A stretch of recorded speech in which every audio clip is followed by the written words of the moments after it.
तो hello guys, चलिए start करते हैं वीडियो को। इससे पहले मैंने पार्ट 3 तक देख लिए थे और उसमें टोटल क्वेश्चन 30 तक था, 30 तक डिस्कस कर लिए थे।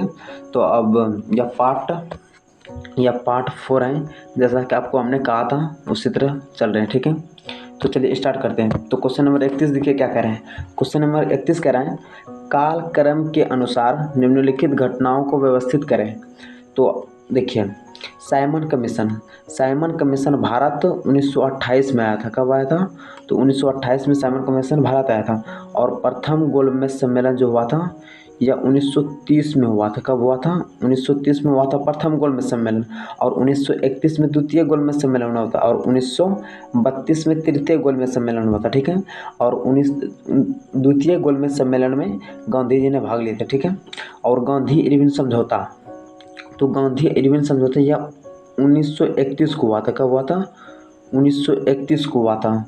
गांधी इरविन समझौता कब हुआ था? 1931 हुआ। 1931 को हुआ था 5 मार्च 1931 को, 5 मार्च 1931 को गांधी इरविन समझौता हुआ था। ठीक है, और सांप्रदायिक अवार्ड, तो सांप्रदायिक अवार्ड जो था यह 16 अगस्त 1932 को हुआ था। कब हुआ था? 16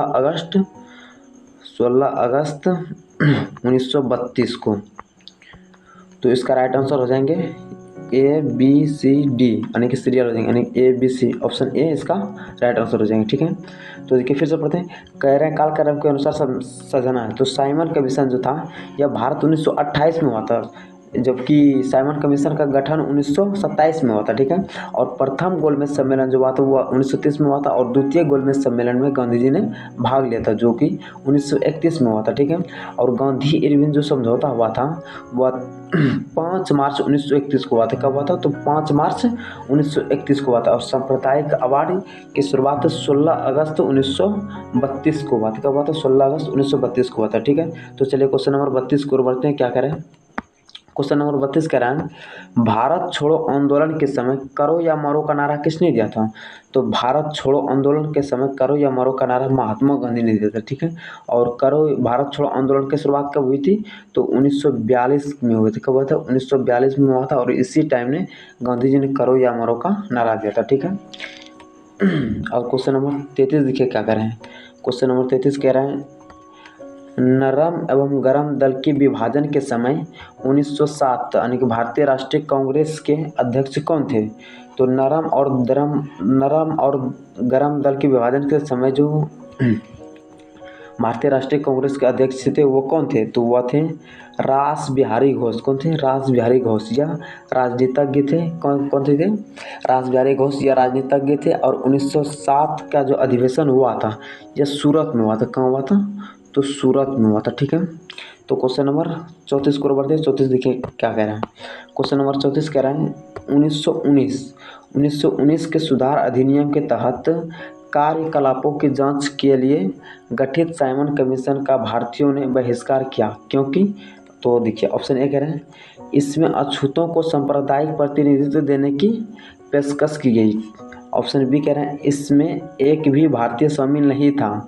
ऑप्शन सी कह रहे हैं, इसमें कांग्रेस द्वारा मनोनीत मुस्लिम प्रतिनिधित्व को जानकारी दिया। और ऑप्शन डी कह रहे हैं, इसमें अनुपात से अधिक मुस्लिम प्रतिनिधित्व प्रदान करने की स्वीकृति दी गई थी। तो इसका राइट आंसर हो जाएंगे ऑप्शन बी हो जाएंगे। क्या हो जाएंगे? Option B.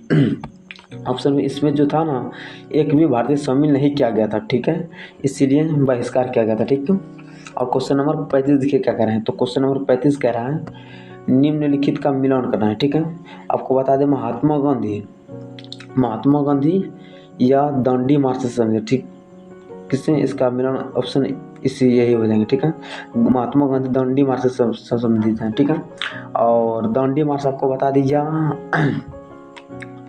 ये गुजरात से स्टार्टिंग हुआ था। दांडी मार्च यह जो था 12 मार्च 1930 को हुआ था। 1930 से 6 अप्रैल 1930 तक इसने पैदल यात्रा करके नमक कानून को तोड़ा था। किसको तोड़ा था? तो नमक कानून को गांधी जी ने तोड़ा था। नमक कानून को तोड़ा था। ठीक है, टोटल 388 किलोमीटर यात्रा पैदल तय किया रहा था। कितना किया था?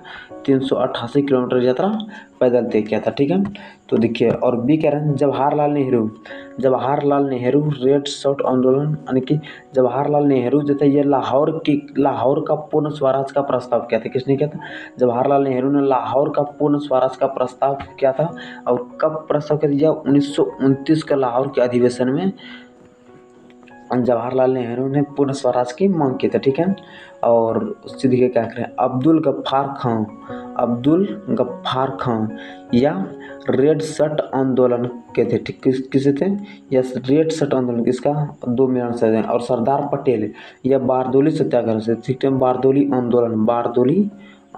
ठीक है, तो बारदोली आंदोलन 1928 को कब हुआ था? 1928 को बारदोली आंदोलन हुए थे। ठीक है, बारदोली आंदोलन 1928 को गुजरात में था। कहाँ हुआ था? तो गुजरात में हुआ था। ठीक है, तो देखिए महात्मा गांधी यह दांडी मार्च से संबंधित था। ठीक है, और जवाहरलाल नेहरू इसने लाहौर का पूर्ण स्वराज का प्रस्ताव किया था। ठीक है, और अब्दुल गफ्फार खान जो था यह रेड शर्ट आंदोलन से था। और सरदार पटेल जो था यह बारदोली आंदोलन से संबंधित था। ठीक है, और क्वेश्चन नंबर 36 देखिए क्या कह रहे हैं। क्वेश्चन नंबर 36 कह रहा है भारतीय राष्ट्रीय कांग्रेस के त्रिपुरी अधिवेशन 1939 में सुभाष चंद्र बोस ने अध्यक्ष के पद के चुनाव में गांधी समृद्धि किस उम्मीदवार को हराया था? तो ऑप्शन ए है मौलाना आज़ाद, ऑप्शन सी है सी राजगोपाली, ऑप्शन सी है पट्टाभी सीतारामैया, ऑप्शन डी है सरदार पटेल। तो पट्टाभी सीतारामैया को हराया था। ठीक है, और यह पट्टाभी सीतारामैया जो थी यह मध्य प्रदेश का प्रथम राज्यपाल था। कौन था? मध्य प्रदेश का प्रथम राज्यपाल थे। ठीक है, कौन? पट्टाभी सीतारामैया। इसका राइट आंसर हो जाएंगे ऑप्शन सी हो जाएंगे। ठीक है, तो क्वेश्चन नंबर 37 की ओर बढ़ते हैं। देखिए क्या करें, क्वेश्चन नंबर 37 करें, निम्नलिखित का मिलान करें, किस आधार पर इन क्रांतिकारियों का अंत हुआ था? ठीक है, तो देखिए जतिन दास जो था इसका भूख हड़ताल में मृत्यु हो गया था। ठीक है, और चंद्रशेखर आजाद मुकाबला करते वृक्ष के पेड़ के नीचे इसका मृत्यु हो गया था। यानी कि मुकाबला करते करते पेड़ के नीचे इसका मृत्यु हो गया था। किसका? तो चंद्रशेखर आजाद का हो गया था। ठीक है, और भगत सिंह को फांसी दे दिया गया था। ठीक है, भगत सिंह को फांसी दे दिया गया था। कब दे दिया गया था? 23 मार्च 1931 को दिया गया था। कब दिया गया था? 1931 को दिया गया था। 23 मार्च 1931 को भगत सिंह, राजगुरु और सुखदेव को फांसी पर चढ़ा दिया था। कब चढ़ाया था? 23 मार्च 1931 को भगत सिंह, राजगुरु और सुखदेव को फांसी पर चढ़ा दिया गया था। ठीक है, और कल्पना दत्त जो था इसका आजीवन कारावास हो गया था। ठीक है, यानी कि ए का मिलन 1 हो जाएंगे और बी का मिलन 2 हो जाएगा और सी का मिलन 3 हो जाएंगे और डी का मिलन 4 हो जाएंगे। ठीक है, तो चलिए क्वेश्चन नंबर 38 को बढ़ते हैं। क्वेश्चन नंबर 38 देखिए क्या कह रहे हैं। तो क्वेश्चन नंबर 38 कह रहे हैं भारतीय राष्ट्रीय कांग्रेस के प्रथम मुस्लिम अध्यक्ष कौन थे? तो ऑप्शन ए है अजमल खां, ऑप्शन बी है अली जिन्ना, ऑप्शन सी है बदरुद्दीन तैयब, ऑप्शन डी है रहीमुल्लाह सयानी। तो भारतीय राष्ट्रीय कांग्रेस का अध्यक्ष जो था मुस्लिम अध्यक्ष वो बदरुद्दीन तैयब जी थे। कौन थे? तो बदरुद्दीन तैयब जी थे। ठीक है, और भारतीय राष्ट्रीय कांग्रेस का प्रथम महिला अध्यक्ष कौन थे? तो महिला अध्यक्ष जो था यह एनी बेसेंट था। कौन था? Annie Besant. और प्रथम अध्यक्ष कौन थे? प्रथम अध्यक्ष थे AOU। कौन थे? AOU। ठीक है, तो AOU थे प्रथम। भारतीय राष्ट्रीय कांग्रेस का स्थापना कब हुआ था? तो 1885 में हुआ था। कब हुआ था?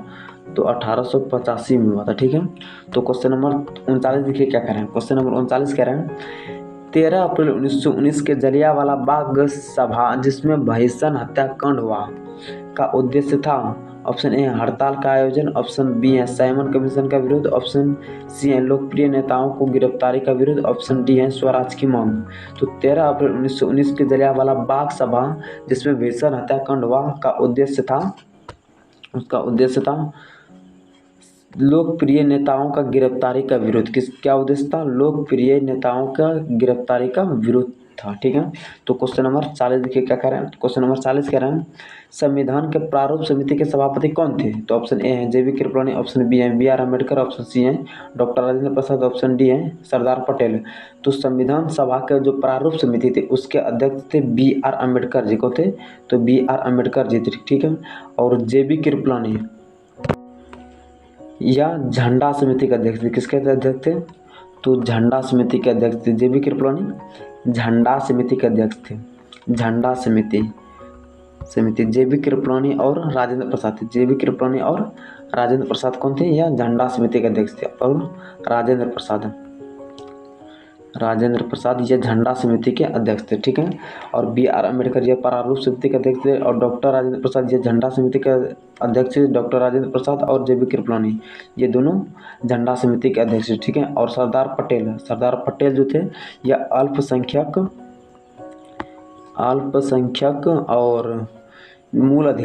और मूल अधिकार के अध्यक्ष थे। कौन। सरदार पटेल अध्यक्ष थे मूल अधिकार और अल्पसंख्यक के, ठीक है। और क्या कहते हैं पंडित नेहरू जी कौन थे। नेहरू जी संघ समिति के अध्यक्ष थे। किसके थे। संघ समिति के अध्यक्ष थे। और दूसरा राज्य समिति के अध्यक्ष थे। किसके। राज्य समिति के अध्यक्ष कौन थे। तो नेहरू जी थे, ठीक है। तो चलिए यहाँ तक मेरा क्वेश्चन खत्म हुआ। उम्मीद करते हैं कि आपको अच्छा लगा होगा वीडियो को। और अगर जो आप पहले वाला वीडियो नहीं देखे हैं तो उसका लिंक मैंने डिस्क्रिप्शन में दे दूंगा। और नेक्स्ट वीडियो इसका पार्ट 5 आएंगे। फिर इतिहास का 50 अति महत्वपूर्ण जो क्वेश्चन था ये इसका खत्म हो जाएंगे। इसके बाद हमने पॉलिटिकल साइंस स्टार्ट करूँगा। तो आप मेरे चैनल पर बने रहें। और आपको अगर मेरे पढ़ाने का कॉन्सेप्ट अच्छा लगता है तो आप हमसे जुड़िए, ठीक है। तो थैंक यू।